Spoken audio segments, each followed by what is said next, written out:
December 20. சிலுவை கிறிஸ்துவுக்கென்று வேறு பிரிக்கப்பட்ட வாழ்க்கையின் அடையாளம். பாளையத்தை விட்டு வெளியே புறம்பே அவரிடமாய் நாம் செல்ல கடவோம். யோவான் எழுதிய சுவிசேஷத்தில் இயேசு கிறிஸ்து இவ்வாறாக சொல்கிறார். யோவான் 15ஆம் அதிகாரம் 18-19 வசனத்தை வாசிக்கின்றேன்.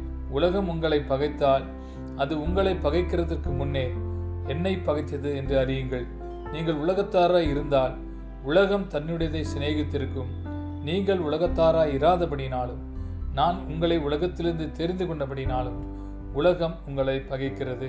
இவ்வுலகம் நம்மை தனக்குரியவர்களாய் நேசிக்கிறது என்றால் அதுவே நாம் இயேசு கிறிஸ்துக்குரியவர்களாய் வாழவில்லை என்பதற்கான நிச்சயமான ஒரு அடையாளமாக இருக்கிறது. இந்த எச்சரிக்கைக்கு நாம் செவி கொடுக்க வேண்டியவர்களாய் இருக்கிறோம். அப்படி என்றால் இந்த சூழ்நிலையில் நம்முடைய சிந்தை என்னவாக இருக்க வேண்டும்? கலாத்தியர் 6ஆம் அதிகாரம் 14ஆம் வசனத்திலே பவுல் இதை மிகவும் தெளிவாக எழுதியிருக்கிறார். நானோ நம்முடைய கர்த்தராகிய இயேசு கிறிஸ்துவின் சிலுவையை குறித்து அல்லாமல் வேறொன்றையும் குறித்து மேன்மை பாராட்டாதிருப்பேனாக. அவரால் உலகம் எனக்கு சிலுவையில் அறிவுண்டிருக்கிறது, நானும் உலகத்திற்கு சிலுவையில் அறிவுண்டிருக்கிறேன். நாமும் கர்த்தராகிய இயேசு கிறிஸ்துவின் சிலுவையை தவிர வேறு எதன் மீதும் தைரியம் கொள்ளாதிருப்போமாக. நாமும் கர்த்தராகிய இயேசு கிறிஸ்துவின் சிலுவையை தவிர வேறு எதை குறித்து பெருமை பாராட்டாதிருப்போமாக. நாம் கற்ற கல்வியின் மீதோ நம் மதத்தின் மீதோ நம் சபை பிரிவின் மீதோ இப்படிப்பட்ட காரியங்களை எவற்றின் மீதும் நாம் தைரியமோ பெருமையோ கொள்ளக்கூடாது. நம் கர்த்தராகிய இயேசு கிறிஸ்துவின் சிலுவையை குறித்து மட்டுமே நாம் மேன்மை பாராட்ட வேண்டும். அது மட்டுமே நமக்கு பாதுகாப்பாக இருக்கும். அந்த சிலுவையில் தான் இயேசு கிறிஸ்து முழுமையுமான நிரந்தரமான ஒரு காலம் திருப்ப முடியாத ஒரு வெற்றியை பெற்றிருக்கிறார். எல்லா தீய சக்திகளின் மீதும் இயேசு கிறிஸ்துவே ஜெயம் கொண்ட வெற்றியாய் அது இருக்கிறது.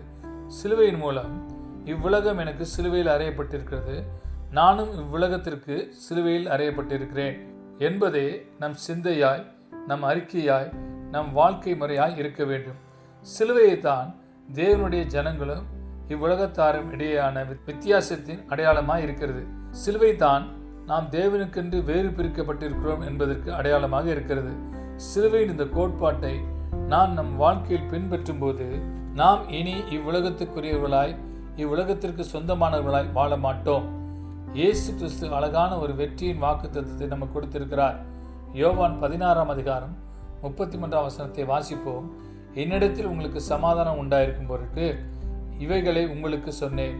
உலகத்தில் உங்களுக்கு உபத்திரவம் உண்டு, ஆனாலும் திடன் கொள்ளுங்கள், நான் உலகத்தை ஜெயித்தேன். நமக்கு நிச்சயமாகவே உபத்திரவம் உண்டு.